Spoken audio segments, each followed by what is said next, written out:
Well, hello everybody. Welcome to a early morning edition of the Missing Links post-game live stream podcast thing. I'm Andrew Dukowitz from Sports Illustrated and Zone Coverage. At some point, Cassidy Hettesheimer will be here from the Star Tribune. She is just doing like actual writer stuff and submitting a piece for tomorrow, today. But I figured we'd at least go live a little bit early to get some of the superlatives out of the way. So when Cassidy comes in, we can just talk purely hoops. First off, I have to say, our Patreon page, even though I updated it literally before the last stream, is already out of date. I've had a couple more Patreon subscribers, and I just wanted to start off rip by just saying thank you to everybody. It's I've said from the beginning with this post-game live stream podcast thing that this is kind of a proof of concept that if you gave WNBA fans the same types of content that every other sport in the world gets, people would support it. And it's been really cool to see, the YouTube channels at almost like 700 subscribers. We're getting about 1,500 listens on audio. We're in the top 100 in basketball podcasts in the United States. And like none of that happens without Patreon subscribers, without people coming in, the community that we're building. And I just had to say thank you off rip, because it's been cool to see some milestones get hit and to see more and more people kind of following along and getting engaged with the content. So first and foremost, thank you. Second most, Tim Miller from the Bulwark is going to be on for a midday podcast tomorrow. If anybody wants to swing by, we're pretty much going to be talking like exclusively. That's probably a lie. It'll probably be like 25 minutes Lynx, 5 minutes. The world is burning around us, and then 10 minutes like Jaden McDaniels and Nuggets. But fun crossover. Our lives have kind of intertwined with the whole politics of the WNBA now. So he wanted to come on and do something a little different. And again, doesn't happen without Lynx fans giving the platform enough push to where people like Tim will go, hey, I'll come on and talk hoops. So hope some people can join in for that. I do want to do some live questions too. So come hang out with us. That'll be at 11 a.m. Central. That will start. But we do have a basketball game and enough touchy-feeling things to get out of the way here. Yeah, John, super random crossover. I have been comparing it to like the Spideyverse, that movie where it's just like all of a sudden Tom Holland is hanging out with Tobey Maguire. But yeah, it's wild. Should be a fun one though. Next week we do have just since I'm shouting everything out, I do believe Britt's going to be on again next week to talk some Lynx. And then for any Wolves fans in here or people that listen to both of them, Dane Moore is going to be on Thursday to start the Wolves kind of preseason. I'm going to start doing ramp up on that at some point too. But as I've said throughout it all, like the Lynx are in the regular season and will be in the playoffs. They're going to be the priority until the Lynx get knocked out. Then the Wolves will be the priority until the Wolves get knocked out, and we'll go from that. But Lynx Golden State, 77-66 win over Golden State. Honestly, like what a game, right? Kind of a defensive masterclass. I know Golden State made a run at the end, and I feel like it felt closer than it was. Like even with like 2 minutes left, it's like an 8-point game. And I have the ESPN box score up on my lap, and it's like they give the Lynx like a 96% win percentage. And it's like, just didn't feel like it was over. Then Kayla McBride obviously hits the three, hits the night. Game's kind of over after that, just stalling out time.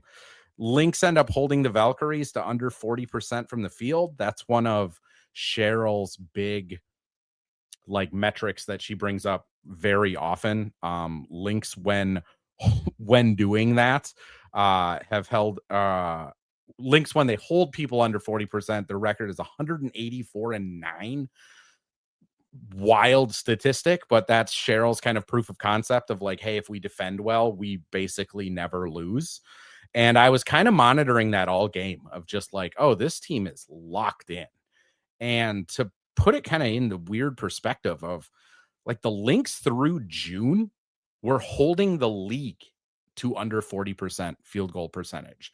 Then July happened And they have not held a team under 40% since June 28th against the Dallas Wings. And like that's just kind of how this season has gone, right? Where it's like they are unbelievably good against, you know, the first month and a half of the season, to where they are setting like historical records.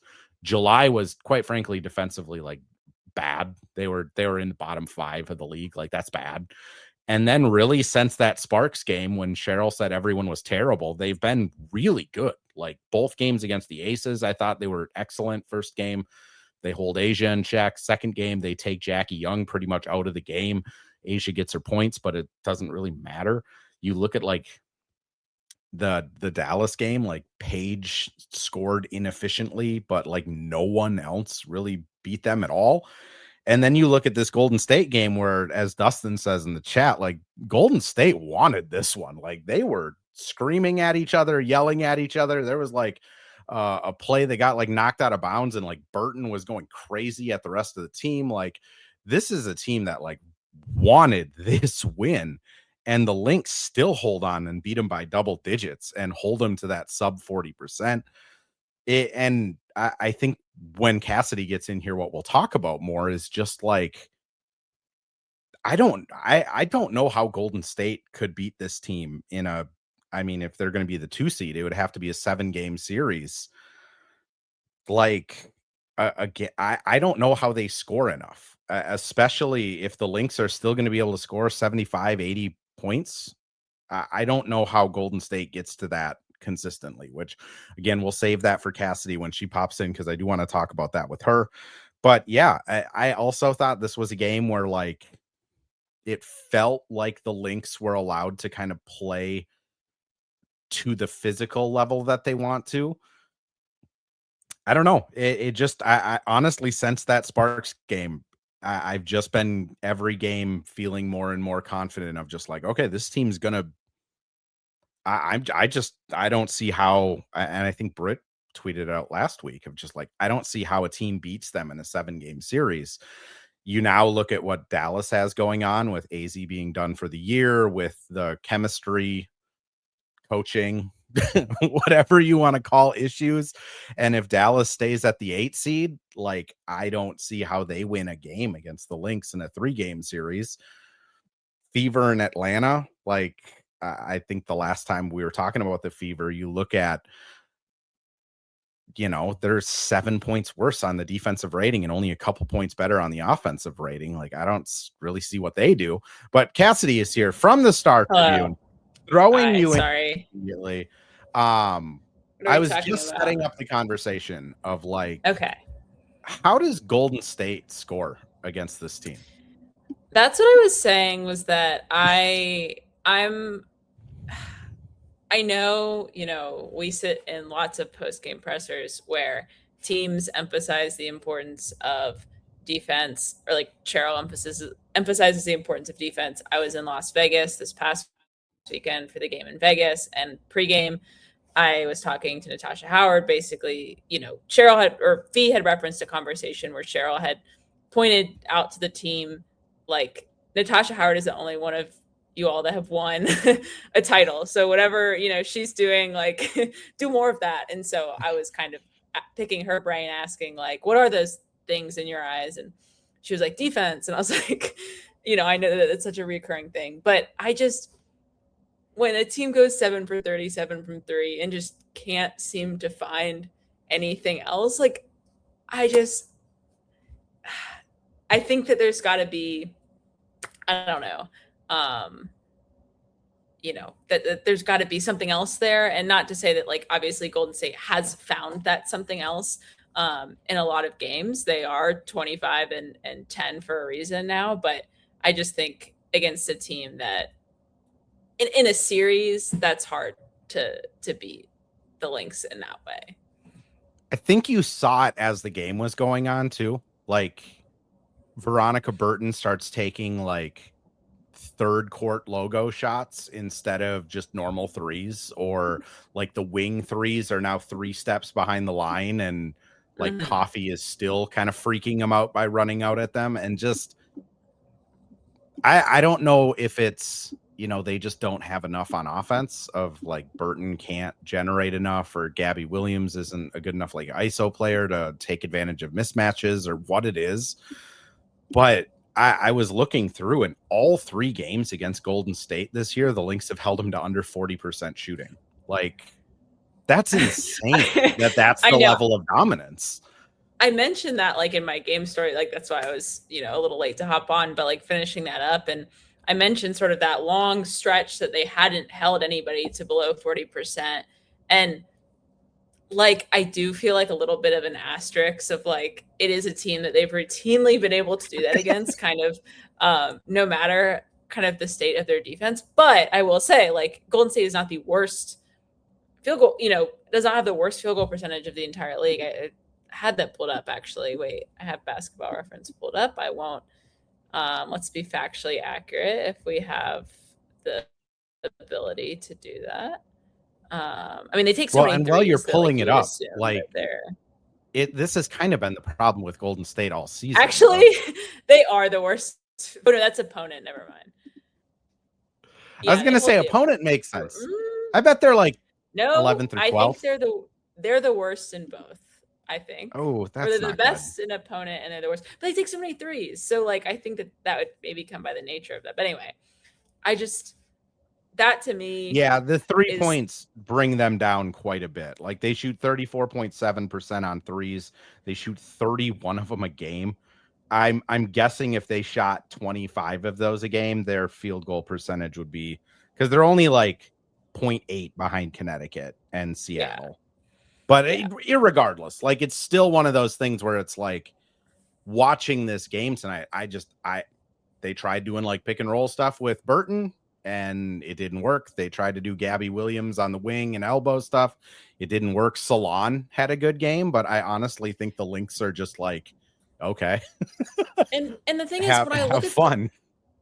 When I look at the Lynx offense, it's like, I was really feeling this, like watching the Vegas game, like watching that. And, I think that there's big questions there about their bench depth. And I think, that's not to say there haven't been questions about that with the Lynx at times as well. I think that that's coming along as the rotation. I think as the rotation shortens going into playoffs, that will become less of a glaring sort of issue now that like the team's kind of in the home stretch. And in my opinion, where like, I was thinking about that as well.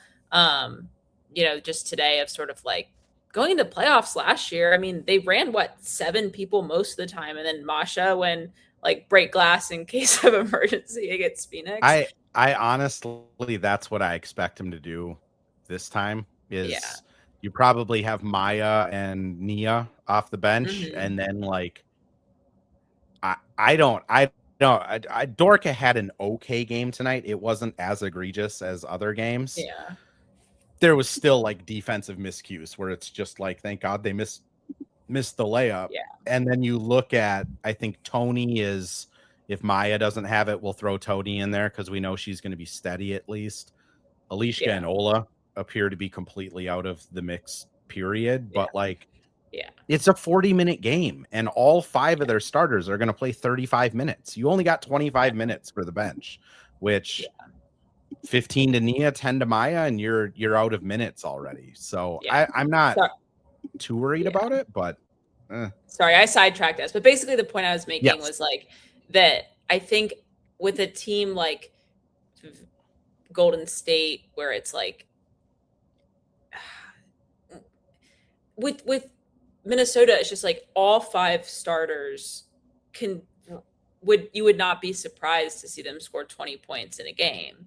Yeah. And that's just not something that many teams like can say. I'm trying to think like who, I mean, Golden State's a team that, can sort of pick their poison in that way, just in terms of like having a lot of players that can score, having a lot of bench players that can score. But I just think it's hard to rival, and that makes such a defensive challenge, for them. So I don't know. Well, we kind of saw it tonight, and like, I don't know, Golden State kind of came out early and they were playing, it was like a man up top on the guards, and then it was like a zone between the 2 post players.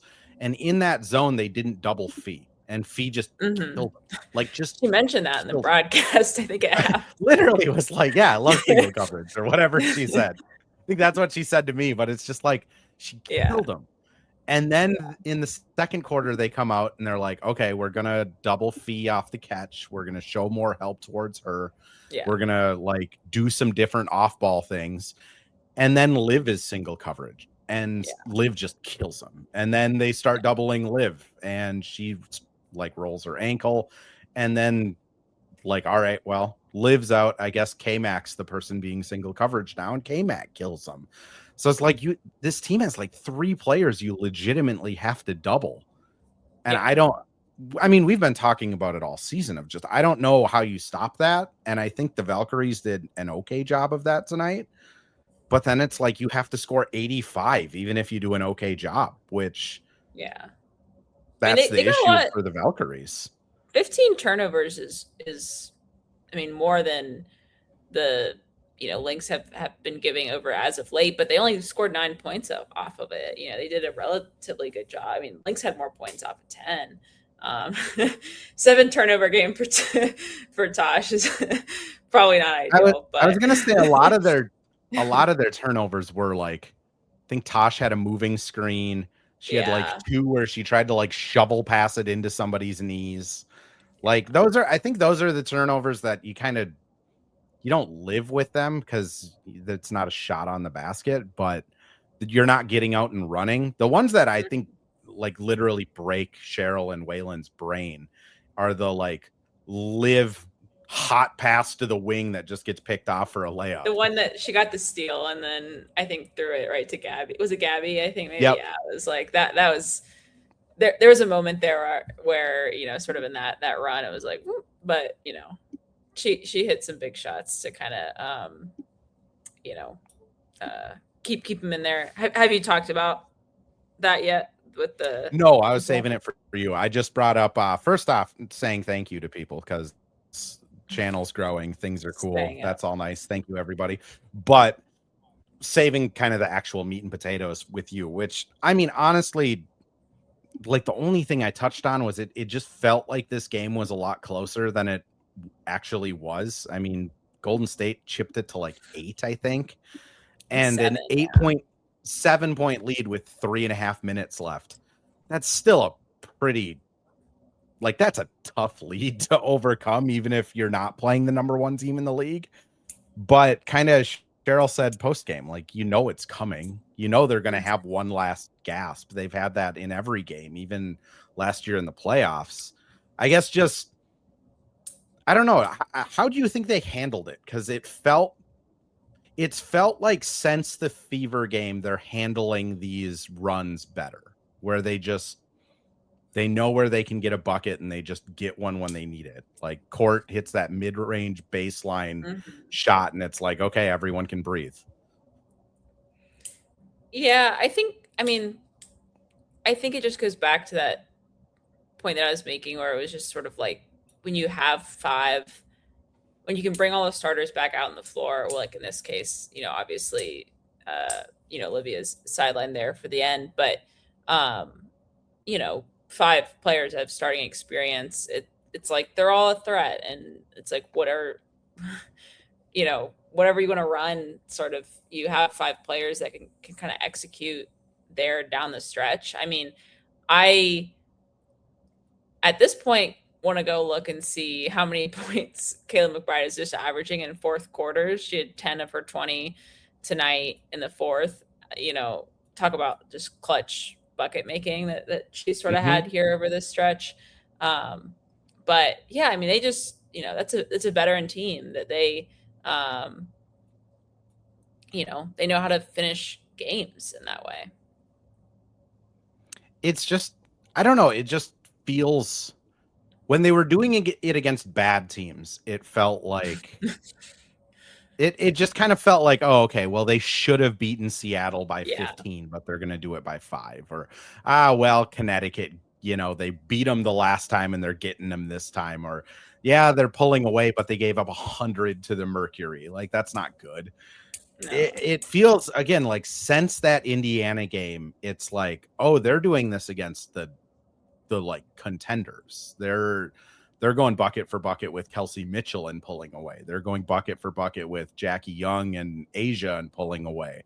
And then tonight it's like Golden State goes on that run, and right when they need a bucket, it's Court, Liv, Fee, Court, spam K-Mac, and then it's over.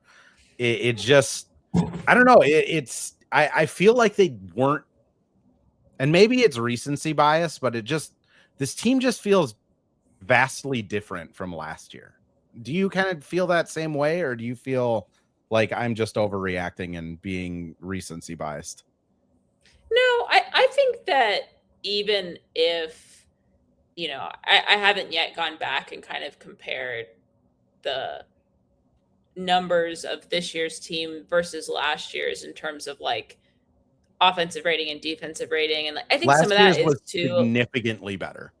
Was significantly better, which is interesting. Yeah. I think that there's, some changes league wide that we've seen in like scoring and, just different things that have changed like league wide. So like, I don't know how much of it's like apples to oranges. And like, yeah, like you said, I do think last year's was probably more dominant in terms of like, well, I remember there's a point this season, we were sitting in the media room after that first win streak. We were like, how many 20-point games they've had? They're on track to like shatter how many they had last year. And that has fully not. That hasn't happened. They've sort of regressed to the mean a little bit. That not every win is going to be 20 points or 30 points or whatever that crazy win over Phoenix was. But I think that I do think it's sort of like different in a way that not so much is dependent on Fee having a really great night, having to do a ton of heavy lifting, or Court having a really heavy, like, it just feels like there's so many more options now offensively that it's just, I don't know. I mean, it'll be interesting to see like how playoffs come. I mean, I think that was kind of like last year was kind of a lesson in how different, the regular season and postseason can be. They also let him get into like boxing matches last year in the playoffs. Yeah. Which this year, I don't know. I don't think I would want to get in a boxing match with Natasha Howard. I don't know if you've read her book yet, but like she's a tougher human being than I am. That's what I'll say. Mm-hmm. Everyone go buy Tasha's book. It's delightful. Yeah, it's not delight. It's motivating. I won't say it's delightful. She had a lot of rough moments in her life, but it's a motivating book.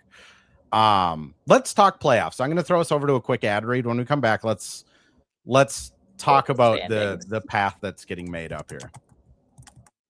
Well, hello. Thank you, Livestream Andrew. This is Ad Read Andrew.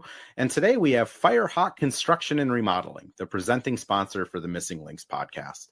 Firehawk Construction and Remodeling strives to inspire people to follow their ideas, working with respect and understanding to create a quality, tailored result. Firehawk Construction and Remodeling, located in Blaine and serving in the North Metro area, is here to help you with your building and remodeling needs. I can say personally, thanks to Firehawk Construction and Remodeling, I have a beautiful deck in my backyard and countless projects that I started, they finished. Get started on your new deck or remodel today by calling Isaac at 763-710-5686. And we're back with another ad read, this time for Pence Homes, the presenting sponsor of Hitting the Hardwood Network. From the best tools and technology to transparency throughout the entire process, Nate Pence and the Pence Homes team is the top choice for buyers, sellers, and is proud to support you and your home ownership goals. Get started today by calling 612-308-1122 or by emailing info@pencehomes.com. Raheem brings up a good comp from last year's team that if opposing teams got tougher, they'd just kind of back down. The Skylar Diggins Seattle electric slide out of the Target Center is the example. I mean, I honestly, I don't disagree with that. It did feel like teams that were bigger and more physical could just kind of break them, whether it was like getting Alana Smith to get out of her comfort zone where she's not diving to the rim anymore, whether it was like they were just I mean, you forget that like Natisha Heidemann and Courtney were playing together last year, and they had like 2 5'6" people out there. I mean, this year it's like big teams play against them and they just kind of punk them. They just run them off the floor like they did with Melissa Smith the last Aces game, where it's just like, okay, you're going to go big. We're just going to attack Melissa Smith in ISO every single possession until you sub her out of the game, which last year they didn't do that. So I think that's a really good point you make there, Raheem. What are we talking about? Playoffs. That's what we were talking about. Yeah.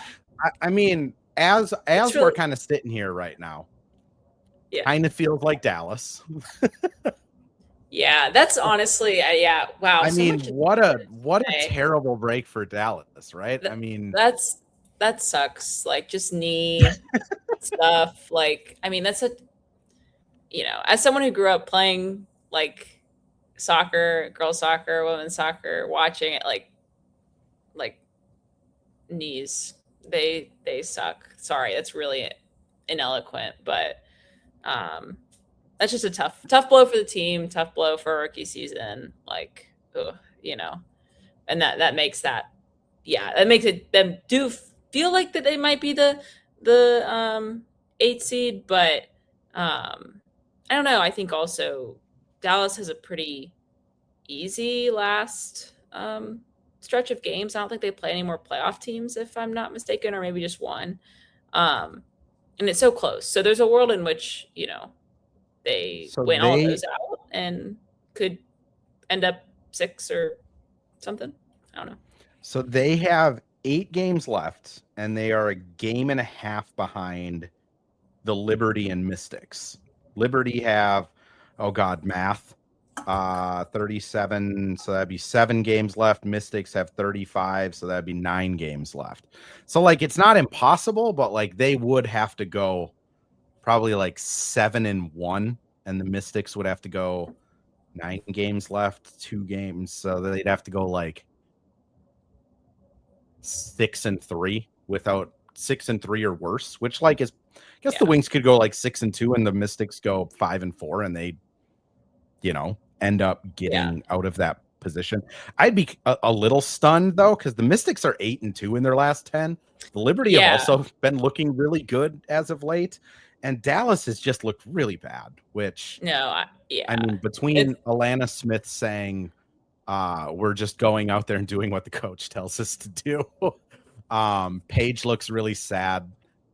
AZ's out for the season, and then Fernandez, I mean, I don't think you can fire a coach in back-to-back seasons. I think that's just like bad juju.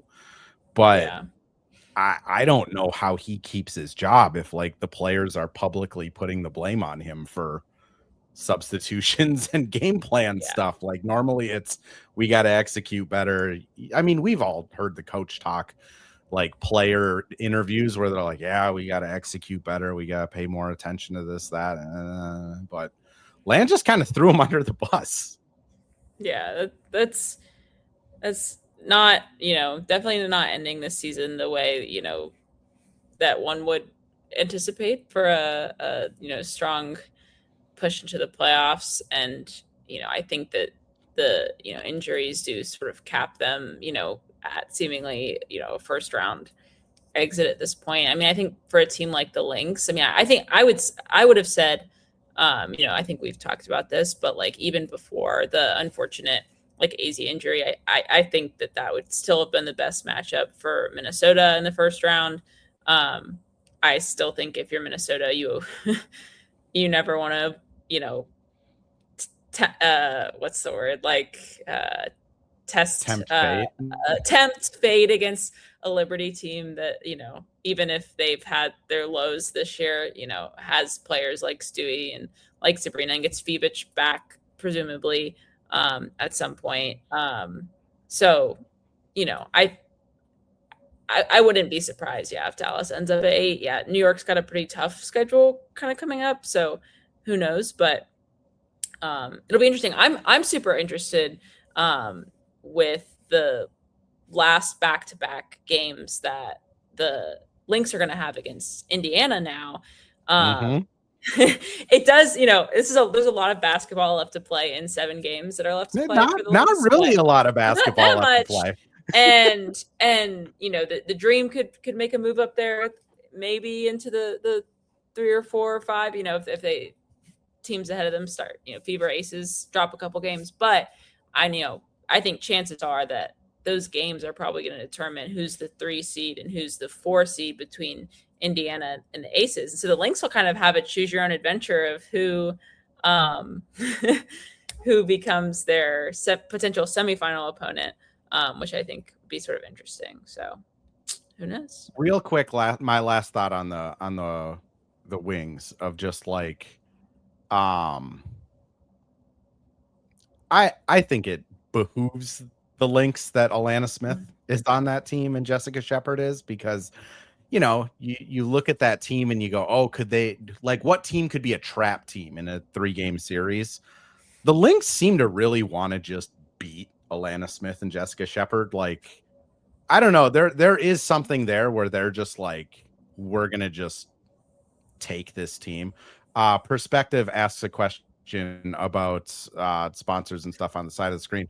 I use, oh gosh, what do I use? Captivate, something like that. You can buy like a $4 monthly subscription for an app that will let you build screensavers and like overlays and stuff, and then you can cancel that before the trial's done, and then you can just keep doing that anytime you have to update your background. And there's like a bunch of them. If you just Google it, there's also like YouTube videos that walk you through how to do it. It's pretty basic. It's not too bad, but yeah, it Google how to do it. Use one of the websites.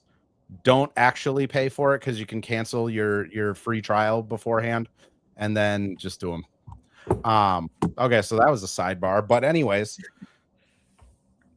Dallas, assuming they get past Dallas, now we're in this weird position where you mentioned it's like a choose your own adventure, where Indiana currently is the 3 seed. They passed the Aces tonight. They're 24-12. Aces 24-13, a game back in the loss column. Dream 22-13, a game back in the loss column. Like, all 3 of them realistically have a shot still to get up to 3 or stay where they're at. Yeah, it's so wild. I would just be surprised if the Aces don't get back up to 3. Like, you think so? I'll be honest. And this is, I tweeted out a bunch of stats and information on A'ja Wilson and Olivia Miles the other day. And I think A'ja Wilson is MVP like worthy, that if I had a vote, I mean, her statistical season with like win shares and like above replacement stuff is insane. If the Aces are like the 5 seed though, I don't think I could vote for a 5 seed MVP. Like, that would just be a tough ask, because then you're saying like, this player is so valuable. They're the most valuable player in the league. They're putting up the best statistics in the league, and their team is so bad that they're a 5 seed. Or could it be that that player's not as valuable and their team isn't as bad and they're just a 5 seed? Like, honestly, that might be Liv's best chance to get like the MVP, is if the Aces just continue to kind of sputter.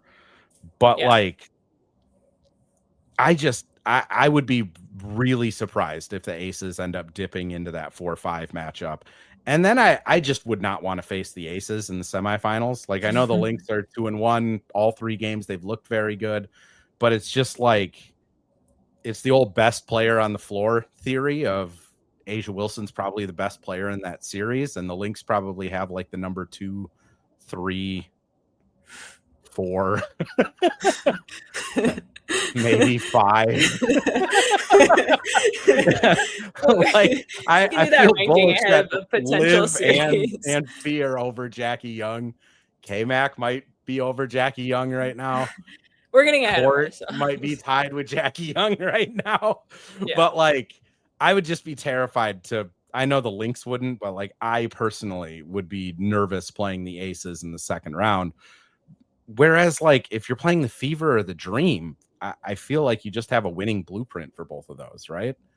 Yeah, I mean, I think that, they played 1 game against the Dream or the Fever and looked pretty in control the whole way. I mean, I think that was kind of the feeling afterwards, where like that one never really felt like they had kind of totally gotten out of hand, even though it was like relatively close. But I mean, they'll play them 2 more times. It's it's not like the Lynx have seen a huge sample size of those matchups and adjustments, and there's the crowd like element of it. Like, you're going to have a lot of fans coming in to Target Center for those games. I mean, I don't know. I think they're going to be the semifinals. Like, it's going to be a tough matchup either way. You're going to face teams that you beat in the regular season that are going to roll out some tough matchup that is hard for you to beat, like Phoenix did last year with Minnesota. So yeah, I don't know. I don't know, as a coach, like how much you're thinking about that, when it comes to those last 2 games for the Lynx, and whether they decide to like rest people or not rest people, or like, I don't know. But yeah, it'll be intriguing. It'll be intriguing to see. I mean, the dream that this last game here before the FIBA break, that'll decide the season series. I mean, their first loss, to them feels like forever ago, but oh my God, yes. Literally, when I was going through box scores to see when the last time they held someone under 40, I was just like, oh my gosh, this feels like a lifetime ago. Wolves in 6, no update on Liv. She sprained her ankle. She was at the post-game press conference asking questions, so I would assume she's probably fine. She was also like almost doing somersaults on the bench after K-Mac hit that 3, so I think she's probably doing okay. I like your theory that you brought up, which was I can't remember if it was with Liv that you mentioned or someone else, but you were sort of saying that if something was seriously wrong, then Chuck would have them duct taped to the wall of the locker room, not letting them come back out. And so I think when you see someone up and celebrating and waving the towel around and coming into the post-game press conference, it's like, okay, signs point to this isn't something that ideally is not long term. I mean, we'll get an update like regardless of something, probably whether it's a tomorrow. They have to give us one tomorrow. We have to tomorrow, because it'll be the 24 hours before the the game in Washington. So whether that's a probable, a questionable, they've got this game in Washington and then a pretty significant stretch of days off to come back here and be here in Minnesota before they head to Atlanta, or then they'll play Golden State. Sorry, forgot about that one. Golden State on Monday, and then they have like 6 days off. Yeah, which I don't know. I'm kind of the mind of, if Liv can go against the Valkyrie, or not the Valkyrie, the Mystics, you like let her play. She's going to be off for the entire FIBA break, and if you play Golden State Monday, you get 6 days off, then you get 2.5 weeks off. Like, if Chuck says she's good, I think you just play her. Maybe you play her 30 minutes instead of 35, but I don't really see the benefit of holding her out. Also, like, with this win, the Lynx take the season series against the Valkyries. They have the season series against the Aces. The Aces are 6 games back. They're pretty much, it would be like a statistical anomaly for the Aces to pass the Lynx. They'd have to go 8-1, and the Lynx would have to go like 1-7. That would be wild. So now it's really just the Valkyries left, and you have the tiebreaker. So even though it says you're up 4 games, you're really up 5 games with that tiebreaker. You kind of just have this locked up. So why not? You don't need to like save her for the Valkyries game. If you can, play her against Washington and then sit her against the Valkyries, so she gets like 9 straight days off instead of an extra 2 or 3. But yeah, this is going to be a really interesting end to the season, because to your point of like, what do you do coming back from FIBA? I'm in the mind of, you got to just play all your starters, your rotation, like it's a playoff game, all 4 of those games, just to kind of get back in the swing of it. But at the same time, like, worst case scenario would be like if Maya Caldwell goes down injured or Nia goes down injured like Dejanay did last year. You're just kind of like, now you're rolling with like 6 players. Yeah. It is hard. It's one of those things, and like, talking about that with like players going overseas for FIBA and stuff. I mean, I think, I'm sort of of the mindset of like, if you're, I think the kind of consensus here and what Fee said and what Cheryl said as well, of like Fee going over and playing in the FIBA break is like, that's good for her. And like, she needs more minutes, and like, she needs to still kind of get up to that, game speed conditioning. And that's something that, only comes with time and with more reps. And, I think that as long as you're being cognizant of like how many minutes players are playing and not kind of running them into the ground, it's like playing is not, you could say a player, every time that they play in the regular season, like has a chance of being injured. So yeah, I think those 4 games are going to be really important to getting like them back up to speed. I mean, FIBA break, that's 3 weeks. That's a pretty significant amount of time to be away from each other. Playing, I mean, they'll be not that full stretch, everybody gone, but some of them, for a player like Fee, who's competing overseas, and Tony, and that it's a pretty significant group for the Lynx, besides, kind of the main rotation. I would not be shocked if, kind of regardless of how the standings shake out, that if we see sort of the same group roll out for those last 4 games. That would just be where my head is at, is like, let's get as many minutes together with these top 7, top 8 players as we can and go in on a heater still. I think the other thing that, I see it a lot online, and people have like DM'd me about it, of just like being nervous about the FIBA comeback. Every team is going to be dealing with it. So it's not like it's just the Lynx. I don't think the FIBA comeback is going to be like necessarily great for any team. Do you mean in terms of like a rest standpoint or a cohesion standpoint? A cohesion standpoint. Like, I don't think like the Aces are going to come back from FIBA and not have the same issues the Lynx do, of like, reinstalling the playbook and game plans. And, I think it was Lan that was talking about it after the Olympic run 2 years ago, and she came back and she was just like, yeah, I had to like get the lingo back down, because for the boomers or whatever they call themselves, like, it's completely different. I think it's going to be that way for all of the relevant teams. All of them have Olympians or players that are going to be playing. I do think if the Lynx draw Dallas, that's just kind of an extended runway of, we're going to have 2 extra games where if we make game plan mistakes, we're still going to be okay. Again, is there anyone that you'd like? But I guess maybe Washington, but like, does New York or Washington kind of scare you the same way as they did earlier this year? Or have we seen enough to where it's like the bigs just, they're going to get played off the floor? I still think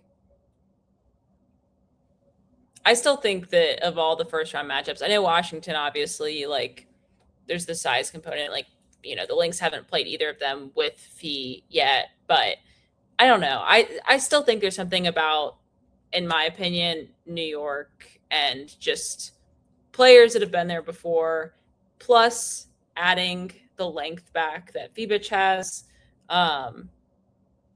just that is, especially in a first round where it's only like a 3-game series. Like, all it takes is to win or to lose 1, and then suddenly you're on the brink of elimination.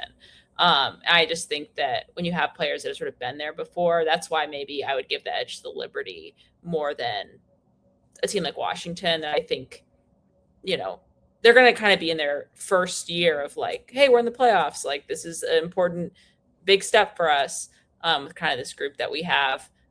Not saying they couldn't, give the Lynx some trouble like we've seen in the matchups this year, but I don't know. I still think with the players Liberty have, I would always sort of, I don't know, a first round matchup against them would feel a little like, wow, this is happening really early. Like the plot, the storylines of like the 2024 finals and everything. It's like, whoa, we're rolling all this out for the first like round of the playoffs. But I think that of any of those four, I mean, I don't think Atlanta will probably fall that far, but I think Atlanta or Dallas is probably who the Lynx would want. Man, that would be good for our careers, though. If it's like What? Liberty Fever Aces on the way to a championship, like, man, that'd be great for like our careers. It wouldn't be good for like my heartburn or stress level, but it'd be great for like exposure. Yeah, travel budget. New York, whenever Washington is. It's like, ugh. Yeah. You're going to be traveling, so maybe you don't want to go to Brooklyn for like one game and then I do, but you do. Our budget maybe not. Well, that's the Star Tribune's problem. I'm just trying to think like Washington. Like you said, we haven't seen them since Fee came back. We haven't really seen them. Like the Lynx haven't really played them well yet this year. I think I'd say. Yeah, Shakira's had a great stretch too, Shakira Austin. So yeah, they've grown into themselves in another way as well. But Friday's game is going to be really interesting though, because if they can do to Washington what they did to the Aces, where again, like Nalissa Smith was scoring on him, Asia Wilson was putting up points in that second Aces game, and they just went pick and roll, switch it, and then we're just going to attack ISO. Liv did it like back-to-back possessions for layups, and Becky was just like, well, Melissa, you're out. Sorry. Like we can't match that production if they're just going to ISO you. And I just wonder if that's a sustainable thing against Washington too, where it's just like, how do we get Shakira Austin covering K-Mac off ball and have Shakira run through a ball screen and K-Mac's just wide open? Like, I do think I think there's a possibility where like the Mystics are the best matchup for them, but also probably the worst. Like Dallas, I would say Dallas is by far the best. I think Atlanta is not the best, or that's the Goldilocks matchup. Washington, I think it's either hot or cold. Like if they can figure out how to just play the bigs off the floor, Washington doesn't have enough depth or like speed. Yeah. But if they can't figure that out, Washington could just crush them with size. And then in the second round, like I'm with you. I think Indiana's the one I would prefer they match up against. I just think their defense is so rough that as long as you can mitigate like one of Clark, Mitchell, or Boston, you're probably going to win that. And then it's on to the finals, which to bring this full circle, like I don't see how this Golden State team could beat the Lynx in a 7-game series. Like 7 games is so long. I always forget because last year's was a sweep. I don't forget.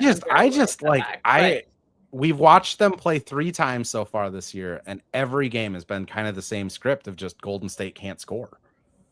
And I don't know how that would change, Yeah. You can't, and I'll eat my words if I'm wrong. Like you can clip this and, I don't know if there's any Golden State fans are in here or whatever, but I just don't think you can like 3-point heater your way through a 7-game like series against a team like the Aces or like the Lynx that they've struggled against historically. Like, not saying that's all they do, but like, I just think that when that's such a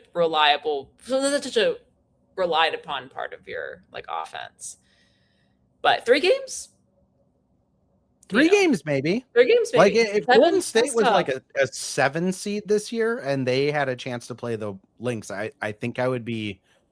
They almost came probably in the same boat as like New York, where it's like if Golden State was the 8th seed, like they shoot 43s. If they have one game where they shoot 55% from 3, like you're not winning that. That's like 60 something points off of just 3s. Yeah. And then it's a 1-0 series and you're trailing. New York, I feel the same way. Like Stewie gets 50 points and you just lose that game. You know what I mean? Yeah. Like it just, those are the two, like New York in the first round's the team that I think has the most like potential to just throw a stick in the spoke and trip up the Lynx. All of the other ones, I think it again, Dallas is probably a 2-game. Like I just don't know how they recover from all of this nonsense they're going through. Yeah. I mean, it's tough. It's like,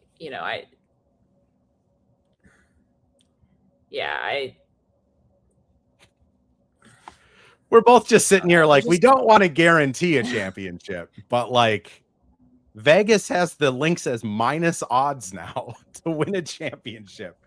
I wanted to look.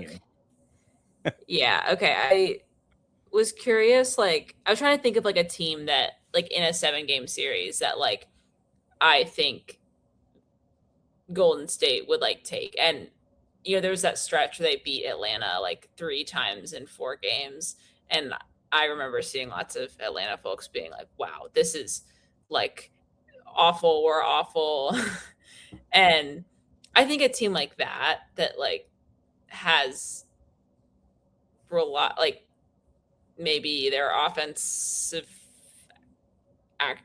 I mean, they're kind of similar in like they're like a 3-point heavy defensive dominant team. Atlanta is like the closest comp to like an NBA team in the WNBA. Huck a bunch of threes, go to the rim, play okay defense, and just see what happens. Like they have a very like modern game. I don't know. I'm not an Angel Reese believer.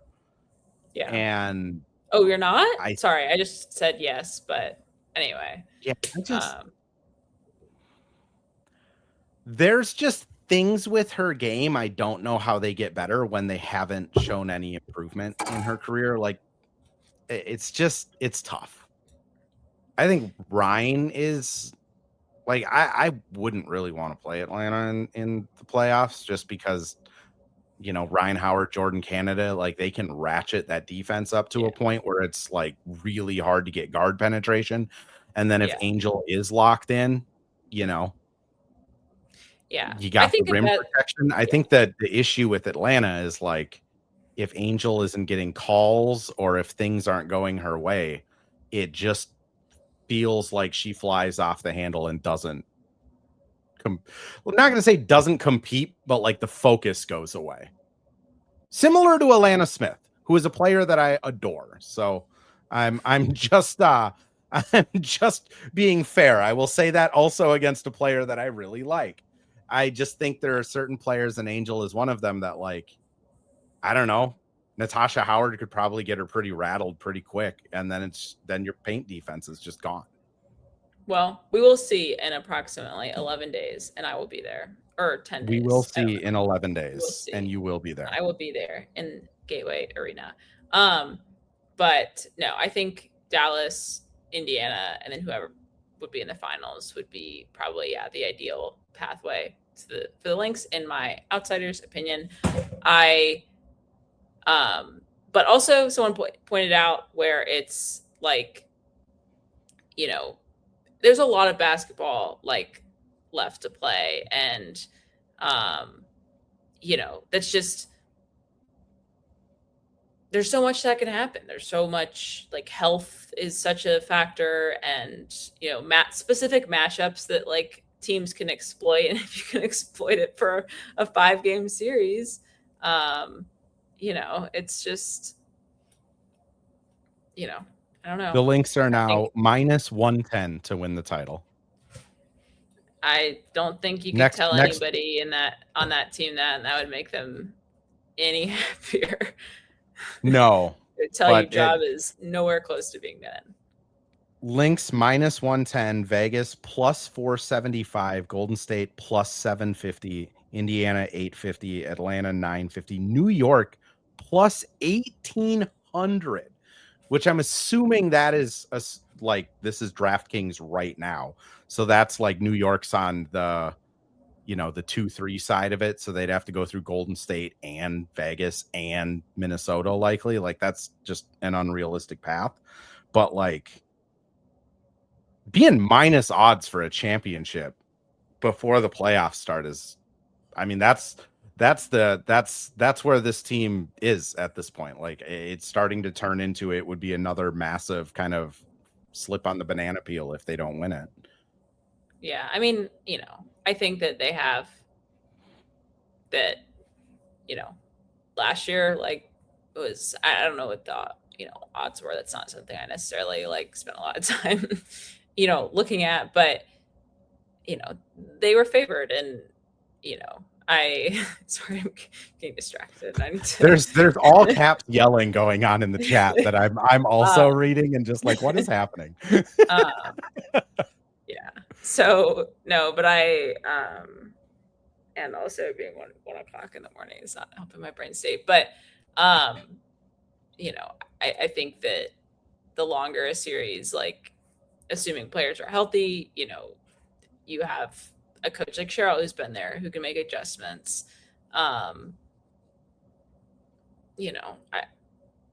don't know. I'm very excited for the playoffs. Like, it's going to be a lot of good basketball.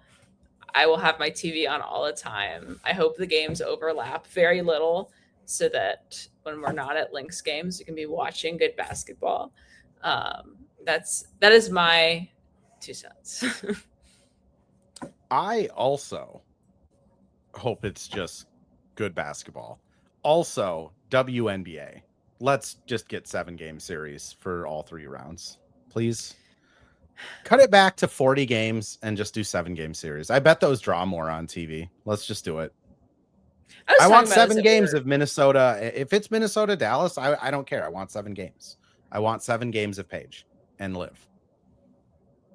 I think that you could keep the first round like 5. I think you could even do 5-5. So I think 3 is quite short. I don't know. I was talking about this with someone at work, and they were like, "Oh, that makes it exciting. That gives like an 8 seed like an actual chance to like." Yeah, but they shouldn't have a chance. I know.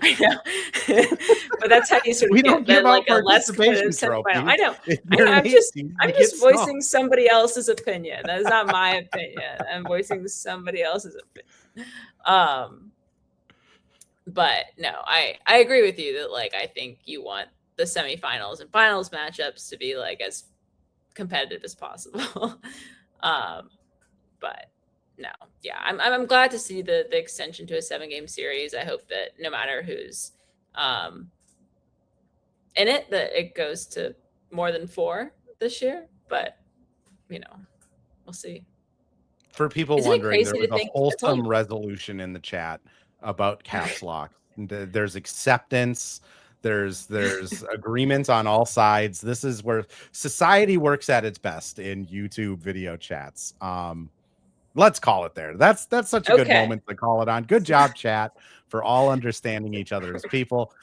Cassidy, thank you for hanging out with me until 1 a.m. This is obnoxious that West Coast games start at 9 p.m.